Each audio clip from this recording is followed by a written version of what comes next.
Aujourd'hui, malheureusement, nous avons pris la jeunesse pour la perversité.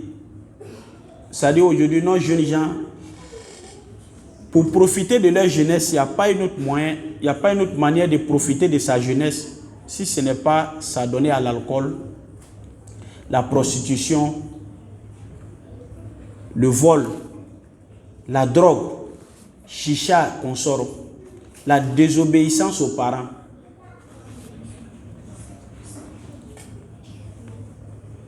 Or, la jeunesse, c'est le plus beau moment de la vie.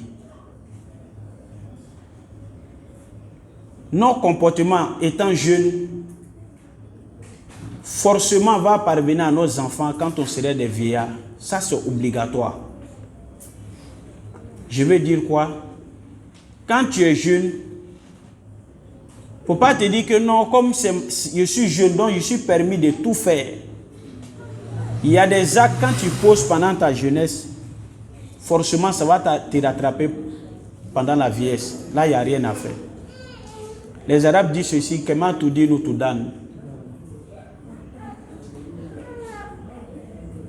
Ce que tu sèmes là, c'est ce que tu récoltes.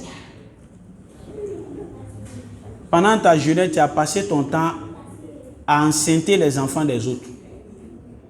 Parce que tu es jeune. Pendant ta jeunesse, ma soeur, tu as passé ton temps à briser le foyer des femmes qui avaient l'âge de ta maman.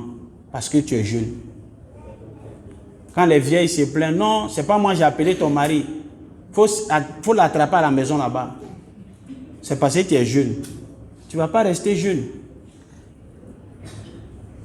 Et donc pour dire à nos frères, la jeunesse islamique, quand on dit la jeunesse, c'est l'adoration. Le jeune qui profite de sa jeunesse, c'est le jeune qui a passé sa jeunesse dans l'adoration d'Allah subhanahu wa ta'ala. Un jeune qui a profité de sa jeunesse, c'est un jeune qui a été soumis à ses parents pendant sa jeunesse. Profiter de sa jeunesse, c'est d'apprendre ce qui va être profitable pendant ta vieillesse. Profiter de la jeunesse, c'est de travailler pendant la jeunesse. L'islam n'exclut pas, l'islam n'empêche pas à la jeunesse de s'épargner. Mais par contre, le mauvais comportement, c'est ce que l'islam combat.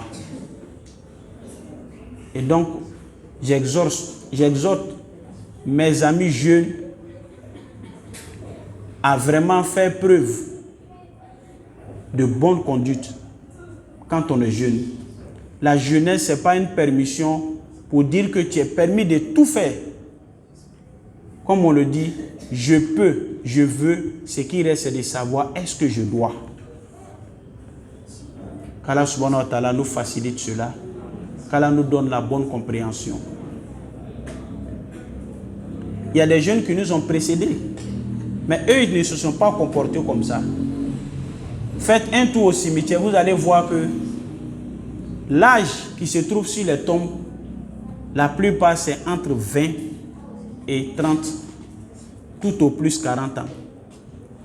Tu vas compter 20 tombes, tout est jeune. Avant de voir la tombe d'un vieillard, 60, 70, 80. Ce que nos parents n'ont pas fait, c'est ce qu'on a fait. On ne s'est fixé aucune limite.